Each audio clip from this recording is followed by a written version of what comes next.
আপনারা হয়তো কমবেশ সকলেই জানেন যে বাংলাদেশ রিসেন্টলি চীনের কাছ থেকে জেড এন্ড সি যুদ্ধ বিমান ক্রয়ের চুক্তি করেছে।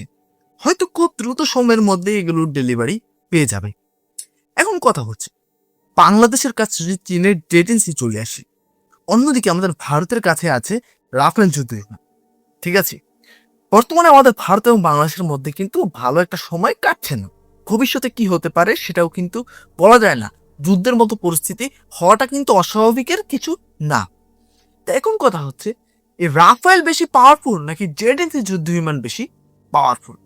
বাস্তবিক করতে কোনটা বেশি পাওয়ারফুল? হ্যাঁ ভিউয়ার্স, কোন আজকে বিস্তারিত ইন ডিটেলস সেটাই জানতো।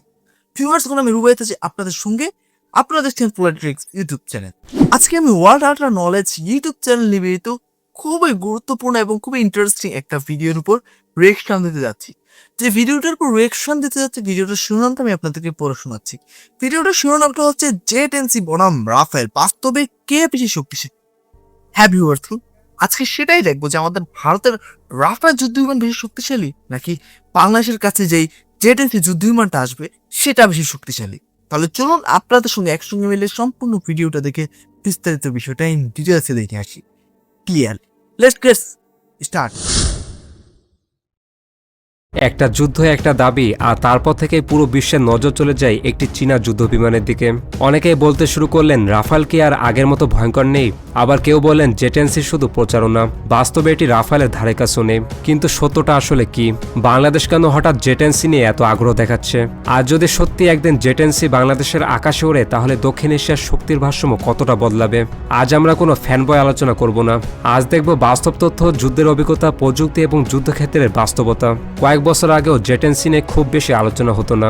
সবাই রাফাল, F-35 কিংবা SU-35 নিয়ে কথা বলতো। কিন্তু ভারত পাকিস্তান সংঘর্ষের পর চিত্রটা বদলে যায়। পাকিস্তান দাবি করে তাদের জেট এন্ড সি যুদ্ধ বিমান ভারতীয় রাফেলের বিরুদ্ধে সফল হয়েছে। যদিও সেই দাবির সব অংশ স্বাধীনভাবে নিশ্চিত হয়নি, কিন্তু পুরো বিশ্বের নজর পড়ে জেট এন্ড সির দিকে। প্রশ্ন উঠতে শুরু করে, চীন কি সত্যি এমন একটি যুদ্ধ বিমান বানিয়েছে যা রাফালের সঙ্গে পাল্লা দিতে পারে? রাফাল তৈরি করেছে ফ্রান্স। এটি বিশ্বের অন্যতম সফল 4.5 জেনারেশনের মাল্টিরোল যুদ্ধ বিমান। একই বিমান দিয়ে আকাশ যুদ্ধ, স্থল হামলা এবং সমুদ্র অভিযান চালানো যায়। অন্যদিকে জেট এন্ড সি তৈরি করেছে চীন। এটিও আধুনিক 4.5 জেনারেশনের যুদ্ধ বিমান, তবে এটি আগের জেট এন এর তুলনায় অনেক উন্নত। আসল কথা হলো জেট এন্ড সি অনেক কম খরচে আধুনিক প্রযুক্তি দেওয়ার চেষ্টা করেছে। বর্তমানে একটি রাফালের দাম যেখানে $200 থেকে $240 মিলিয়ন, সেখানে একটি জেট এন্ড সির মূল্য $100 থেকে $110 মিলিয়ন। এখন প্রশ্ন হলো, আকাশ যুদ্ধের সবচেয়ে গুরুত্বপূর্ণ কি?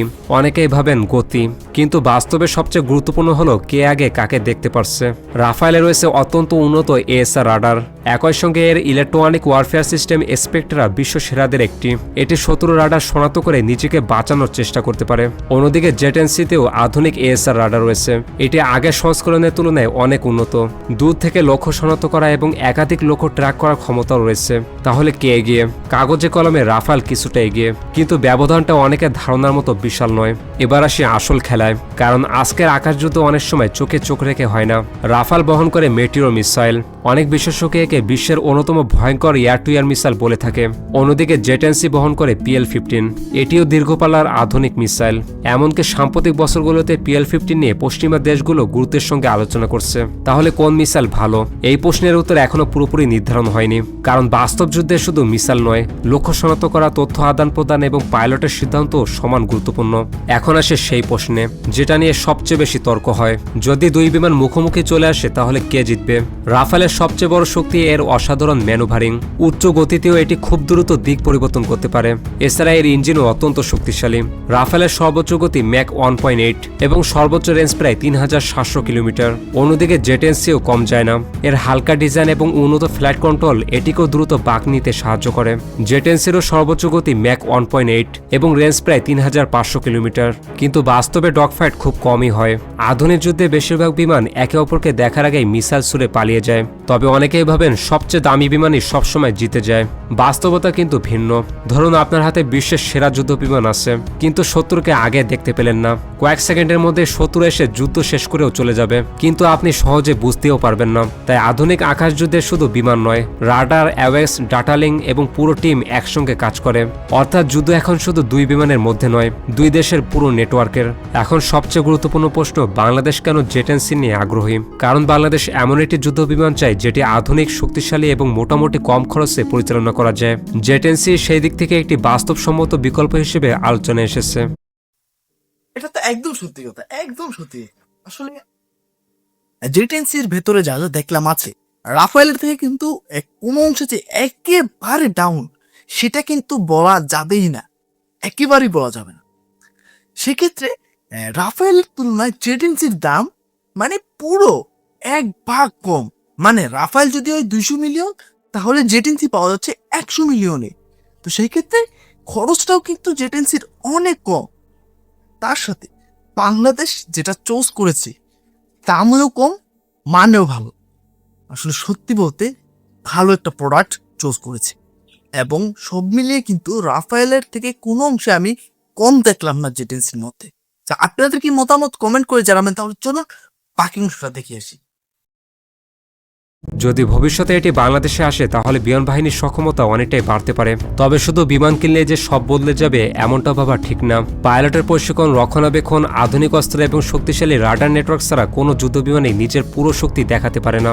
একজন দক্ষ পাইলট, ভালো পরিকল্পনা এবং সঠিক সময় সঠিক সিদ্ধান্ত নিয়ে অনেক সময় কাগজে কলমে শক্তিশালী বিমানকেও হারিয়ে দিতে পারে। এবার আসি সবচেয়ে কঠিন প্রশ্নে, রাফায়েল নাকি জেট এনসি? যদি শুধু প্রযুক্তি, যুদ্ধের অভিজ্ঞতা এবং বহুমুখী সক্ষমতা দেখেন তাহলে রাফায়েল এখনও কিছুটা এগিয়ে। কিন্তু যদি দাম, আধুনিক রাডার, PL-15 এর মতো দীর্ঘপাল্লার মিসাইল এবং ভবিষ্যৎ উন্নয়নের দিক দেখেন তাহলে জেট এনসি অত্যন্ত শক্তিশালী প্রতিদ্বন্দ্বী। তাহলে আপনার মতে যদি একদিন সত্যি রাফায়েল আর জেট এনসি মুখোমুখি হয় তাহলে কে জিতবে, রাফায়েল নাকি জেট এনসি? আপনার যুক্তি সহ মতামত কমেন্টে লিখুন। World ultra knowledge YouTube channel নিবেদিত আজকের সম্পূর্ণ ভিডিওটা তো আপনারা দেখতেই পেলেন। আশা করি সম্পূর্ণ ভিডিওটা দেখার পর আপনারা বিস্তারিত বিষয়টা বুঝতে পেরেছেন। সত্যি বলতে ভিউয়ার্সগণ, রাফায়েল কাগজে কলমে, হ্যাঁ যেরকমটা ভিডিওতে দেখলে, এগিয়ে থাকলেও জেটেন্সি কিন্তু রাফায়েলের থেকে কোনো অংশে কম যাচ্ছে না। মানে জেটেন্সির যে দাম, সেই দাম অনুযায়ী বাংলাদেশ কিন্তু বেশ ভালো একটা প্রোডাক্টে চুজ করেছে। দাম অনুযায়ী কিন্তু মানটা অনেক বেশি ভালো, রাফায়েলের সঙ্গে কিন্তু টক্কর নিতে পারবে। ঠিক আছে, রাফায়েলের সঙ্গে টক্কর নিতে পারবে এই জেটেন্সি। তো এখন কথা হচ্ছে যে দুইটার মধ্যে সবচেয়ে বেশি পাওয়ারফুল কে, যুদ্ধে কে জিতবে। তো আকাশ যুদ্ধে জয়ী হওয়ার পেছনে আমি গুরুত্বপূর্ণ একটা কারণ আপনাদের সামনে পেশ করতেছি। সেটা হচ্ছে যে জমিনের কমান্ড সেন্টার। ধরুন আমাদের ভারতের রাফায়েল যদি আকাশে উড্ডয়ন করে, তাহলে কি নিচের জমিনের সাথে কি রাফায়েলের কানেকশন কাট হয়ে যাবে? একেবারেই না। জমিন থেকে কিন্তু রাফায়েলকে কমান্ড দেওয়া হবে যে তোমার সামনে এটা আছে, ওটা করো না, এটা করো। মানে নিচ থেকে রাডারের মাধ্যমে কিন্তু সবকিছু দেখা যাবে, এবং তারা পাইলটকে কমান্ড দিবে। ঠিক সেরকম ভাবে যদি বাংলাদেশের কাছে ভালো মানের রাডার থাকে, তাহলে বাংলাদেশ কিন্তু জেটেন্সিতে বসে থাকা সেই পাইলটকে ভালো কমান্ড দিতে পারবে। আর ঠিকঠাক ভাবে যদি রাডার না থাকে, ভালো রাডার না থাকে, তাহলে সেরকম ভাবে কমান্ড দিতে পারবে না, এবং পাইলটের কিন্তু একটা তথ্যের ঘাটতি রয়ে যাবে সেখানে। ঠিক আছে, যদি পাইলট চেয়ারে বসে থেকে ভালো কমান্ড পায়, তাহলে কিন্তু পাইলটের যে আত্মবিশ্বাস সেটা বেড়ে যাবে, এবং পাইলট ভালোভাবে প্লেন দিয়ে যুদ্ধ পরিচালনা করতে পারবে। আশা করি বিষয়টা বুঝতে পেরেছেন। শুধু উন্নত মানের যুদ্ধ বিমান থাকলেই হবে না, নিচের কমান্ড সেন্টার, রাডার সিস্টেম কিন্তু ভালো থাকতে হবে। তার সাথে এয়ার ডিফেন্স সিস্টেম, মানে বাংলাদেশের এয়ার ডিফেন্স সিস্টেম, ভারতের এয়ার ডিফেন্স সিস্টেমের কথা আমি বলছি। যদি এয়ার ডিফেন্স সিস্টেম ভালো থাকে, বাংলাদেশের ভেতরে যদি শত্রুপক্ষের কোনো যুদ্ধ বিমান ঢুকে পড়ে, তাহলে কিন্তু বাংলাদেশ সেটার ব্যবস্থা গ্রহণ করতে পারবে।